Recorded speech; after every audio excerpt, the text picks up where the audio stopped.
قرآن پاک روشن عربی زبان میں نازل ہوا، اس لیے صحابہ کرام اسے بآسانی سمجھ لیتے اور اس کے مقاصد تک آسانی سے پہنچ جاتے۔ لیکن تمام صحابہ کرام علمی اور عقلی اعتبار سے ایک جیسے نہ تھے، بلکہ علم و فہم کے لحاظ سے ان کے مراتب میں فرق تھا۔ اس لیے جب کسی صحابی کو قرآن مجید کے کسی لفظ کے معنی سمجھ میں نہیں آتے، یعنی کہ اگر انہیں دشواری پیش آتی، تو وہ رسول اللہ صلی اللہ علیہ وآلہ وسلم کی بارگاہ میں حاضر ہو جاتے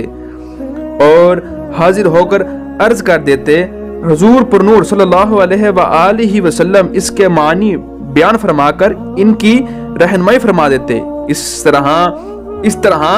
بعد اوقات سید المرسلین صلی اللہ علیہ وآلہ وسلم خود ہی قرآنی آیات کے معنی بیان فرما دیتے، اور یہی وہ دور ہے جس میں قرآن مجید کی تفسیر بیان کرنے کی ابتدا ہوئی۔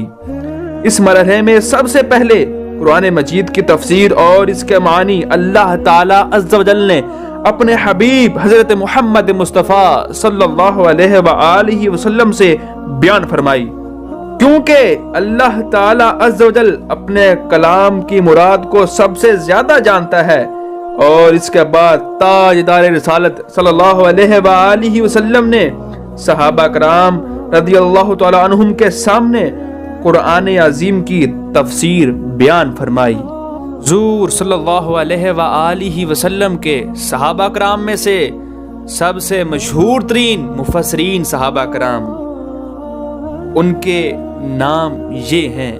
سب سے پہلا نام حضرت عثمان غنی رضی اللہ تعالیٰ عنہ، دوسرا نام حضرت مولا علی شیر خدا رضی اللہ تعالیٰ عنہ، اور تیسرا نام حضرت عبداللہ بن عباس رضی اللہ تعالیٰ عنہ۔ اس کے بعد چوتھا نام حضرت عبداللہ بن مسعود رضی اللہ تعالیٰ عنہ، پانچواں نام حضرت ابی بن کعب رضی اللہ تعالیٰ عنہ، چھٹا نام حضرت زید بن ثابت رضی اللہ تعالیٰ عنہ، ساتواں نام حضرت عبداللہ بن عمر بن عاص رضی اللہ تعالیٰ عنہما، اور آٹھواں نام حضرت ابو موسیٰ اشعری رضی اللہ تعالیٰ عنہ، اور نواں نام حضرت ابو درداء رضی اللہ تعالیٰ عنہ۔